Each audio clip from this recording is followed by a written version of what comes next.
Bismillah, assalamualaikum warahmatullahi wabarakatuh.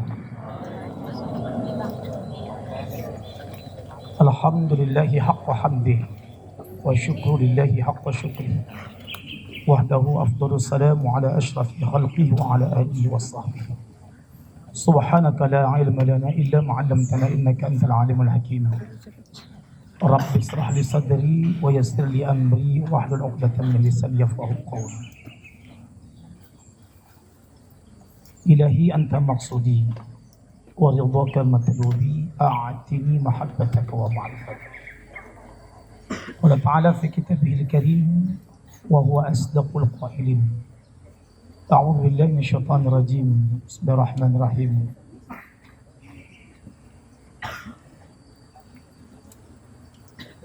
Wa qala ta'ala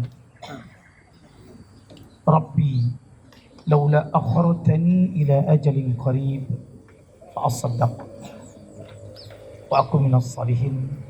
Sadaqallahul azim. Bersyukur atas nikmat yang masih dan terus dititip kepada kita. Namanya barang titipan itu tidak pernah kekal. Dia punya masa tempo. Titip sebentar ya. Maka jarang kita dengar titip itu lama. Ikut titip ya, kapan? Selama-lamanya itu bukan nitip. Kok selama-lamanya namanya nggak? Kalau titip itu pasti sebentar. Maka nafas itu titipan. Pendengaran itu titipan. Kekuatan itu titipan. Kecantikan dan ketampanan itu titipan. Semua yang namanya titipan itu pasti akan diambil oleh si penitip. Allah yang nitip. Hari ini kita dititip kesehatan. Nanti akan diambil kesehatan itu. Ada yang diambil lalu dipulangkan lagi sebentar. Ada yang diambil tak dipulang-pulangkan. Contoh, diambil penglihatannya, buta matanya. Nah, itu jarang itu dibalikkan lagi. Diambil giginya, ompong. Dipulangkan nggak tuh? Nggak, kecuali pasang gigi palsu. Diambil kakinya, dipotong, amputasi. Diambil kesegarannya, jadi lemas. Bisa dipulangkan? Bisa. Jadi titipan itu sebentar. Maka mumpung dititipkan, dipakailah titipan itu dengan baik. Supaya yang nitip tidak kecewa. Siapa yang pernah nitip barang sama kawan? Enggak pernah nitip kok. Nitip tas, nitip sepatu, nitip duit. So, jangan nitip absen aja loh. Ya, nitip surat. Padahal kau tak sakit, kau buat sendiri tanda tangan. Berapa dosanya itu? Satu, dosa nokoh surat. Yang kedua, dosa nokoh orang tua. Kau tulis nama mama, nama ayahmu, kau yang tangani. Itu dosa itu. Kau titip surat oleh kawanmu yang nitip dikoyak, dicampakkan ke tong sampah. Gimana perasaan kau yang nitip? Sedih atau senang? Sedih senang? Yang nggak paham yang saya tanya ini.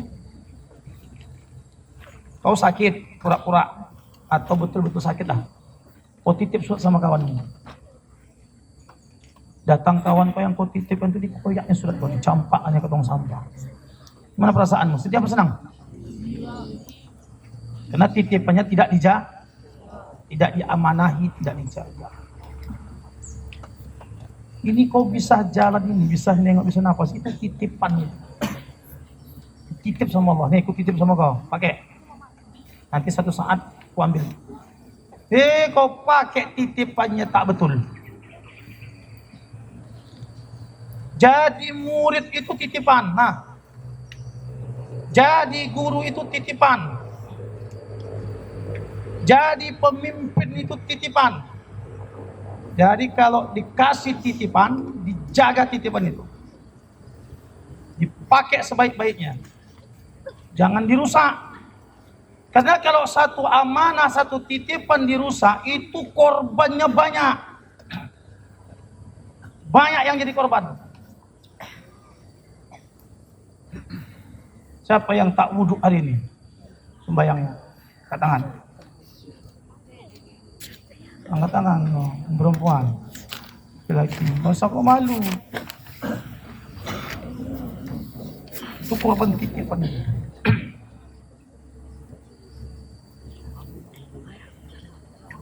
Ya. Maka dipakailah titipan itu sebaik-baiknya. Sebelum nanti diminta apa? Itu matamu itu sama tangan kau itu titipan. Maka dipakai titipan kau itu sebaik-baiknya. Isi kepala kau itu juga titipan. Apa isi kepala kau? Hah? Apa? Kuat apa? Makanya dengan berita jatah pembagian otak datang. Kalau nggak datang, kok ini akibatnya tuh. Itu akibat itu. Itu yang nggak datang waktu jatah pembagian.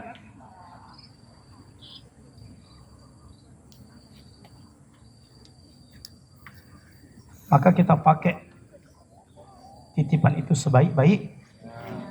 Sholawat dan salam. Sama kita puji sanjungkan kehadiran alam. Nabi Muhammad sallallahu alaihi wasallam. Begitu hari pembalasan tiba, manusia yang paling sibuk itu Nabi Muhammad. Dia sibuk jalan ke sana ke sini, melihat ke sana kemari. Apa yang disibukkannya? Padahal kalau kau baca berapa riwayat, berapa kitab,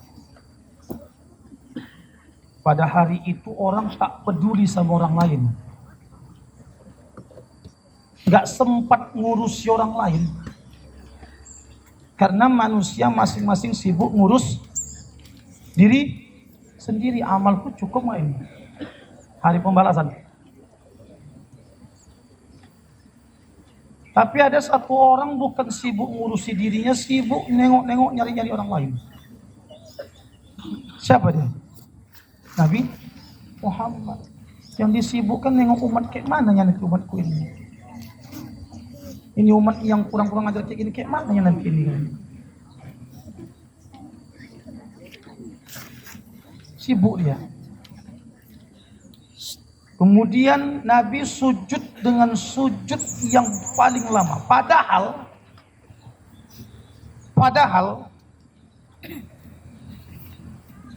tempat sujud itu di mana? Jawab. Biar saya kasih kau tasawuf pagi-pagi. Di mana tempat sujud itu? Enggak pernah ya kau sujud? Tempat sujud itu cuma berlaku di dunia, di bumi, tidak berlaku di akhirat. Karena nanti di akhir setelah kiamat tidak ada lagi sujud. Sholat nggak ada, sujud tak ada, nggak ada lagi. Karena waktu itu waktu pembalasan, tak ada lagi sujud. Kau mau ngerti-ngerti lah, kau mau nggak tahan kan kau itu. Saya kasih aja sama kau. Mudah-mudahan ada yang menyimak dan mau merenungkan. Sujud itu cuma di dunia. Ketika nanti sudah kiamat, itu dah tak berlaku lagi sujud. Karena kalaupun kau sujud, gak ada gunanya. Memang tempat itu bukan tempat sujud lagi. Tempat itu hanya tinggal pembalasan aja. Apa yang udah kau buat. Kau mau sujudkah atau mau tidakkah, atau ada kesempatan sujud tapi tak mau sujud, itu terserah. Dan itu hanya berlaku di dunia. Di akhirat udah tidak laku lagi. Tapi coba tengok, Nabi Muhammad sujud dia di situ dengan sujud yang sangat lama, sampai Allah mengatakan, irfa' ra'saka ya Muhammad, angkat kepala kau wahai Muhammad. Ya Rabb, aku sujud memohon kepadamu untuk urusan umatku ya Rabb, ya Allah. Tengok. Satu sosok yang namanya jarang kau sebutkan di lisanmu, satu sosok yang kau tak peduli bahkan seumur hidupmu, sosok itu pula lah nanti yang dengan gagah memohonkan kepada Allah atas pembelaanmu. Makanya kalau nggak ditumbuhkan cintamu, pesan Nabi kayak gini, baik kau anak-anak maupun kita yang mak-mak, yang ayah-ayah. Kata Nabi, adibu auladakum ala thalathin khisal. Didik anakmu dengan 3 perkara. Nabi yang nyuruh. Pertama, hubbun nabiyukum. Didik anakmu untuk cinta sama nabimu. Gimana mau mendidik anak untuk cinta kalau awak pun tak tahu cara mencintainya? Maka harus tumbuh rasa cintamu sama Nabi. Hubbun nabiyukum. Coba kau tumbuhkan semangat untuk lebih mengenal Nabimu. Kalau ada handphone kau di rumah tuh, kau sekali buka sejarah Nabi, kisah perjuangannya. Tidak usah seluruhnya kau baca, sepintas-sepintasnya saja. Wa ahli baitihi, yang kedua, didik anakmu untuk cinta sama keluarganya, zuriatnya, keturunan-keturunannya. Bagaimana perjuangan beliau terhadap umat ini? Saya pernah baca dalam kitab Aqidah Al-Wasatiyah karangan Syekhul Islam Ibnu At-Taimiyah, 1026 lembar kitab saya. Itu dijelaskan di sana, Siti Fatimah anak kesayangannya saja minta syafaat. Kata Nabi ayahnya itu, padahal itu anak kesayangan, tidak bisa ya Fatimah, tidak bisa. Kenapa? Ini syafaatul uzma untuk manusia nanti mau kukasih di akhirat. Syafaatul uzma, dia tahan syafaat. Syafaat itu pertolongan, bantuan. Anak kesayangannya minta aja tahan. Untuk siapa? Inilah untuk muka-muka kayak gini nih. Itu Nabi. Maka didik dia untuk cinta kepada Nabi, didik untuk cinta kepada keluarga Nabi, zuriatnya. Yang ketiga nih, yang dikhawatirkan saat ini, wa qiraatil Qur'an. Didik anakmu untuk bisa baca Quran.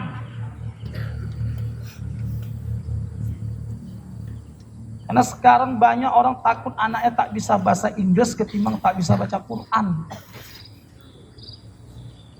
Kesusahan kita sekarang apa? Kalau ngadakan Isra Mi'raj, kalau ngadakan Maulid Nabi, nyari qari. Qari itu pembaca Al-Quran. Susah dia setengah mati. Kau ngapain aja di rumah?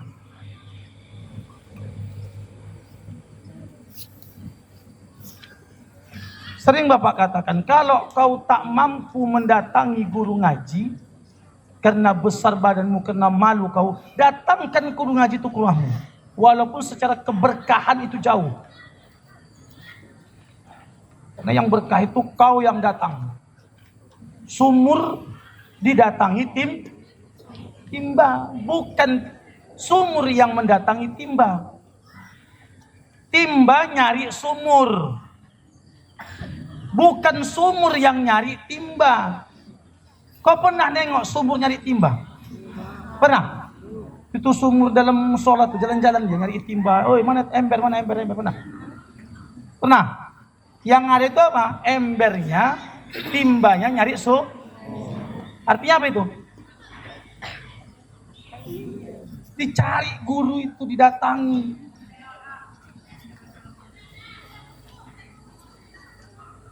Jadi kalau seusia sekarang saja kau udah tak bisa baca Quran, terutama perempuan itu, Usia SMA kau bentar lagi kelas 9 dah mulai malu. Kuliah udah tak tersentuh kau lagi Quran itu. Kau menikah, punya anak, itulah garis keturunan kau. Long semuanya. Long. Longor. Long. Dan itu harus diputus. Bagaimana cara memutusnya? Belajar. Terkhusus untuk anak-anak di tebing tinggi, pemerintah sudah menggalakkan pemberantasan buta aksara Al-Quran dengan menggalakkan program maghrib mengaji di setiap masjid dan musola. Tahu dekat rumah kau sama masjid? Musola. Ada maghrib mengajinya di situ. Di mana masjid kau? Al-Mujahadah mana? Enggak ada situ maghrib mengajinya. Jadi kenapa kau bilang kau yang tak mengaji? Bukan tak ada. Karena itu ada program pemerintahan tebing tinggi memberantas buta aksara Al-Quran. Dah lewat jamnya. Kemudian yang piket jangan lagi dipanggil-panggil untuk Jumat depan. Kalau udah tahu yang piket itu cepat datang. Bisa dipahami? Terima kasih atas perhatiannya. Sehat semua kita. Assalamualaikum warahmatullahi wabarakatuh.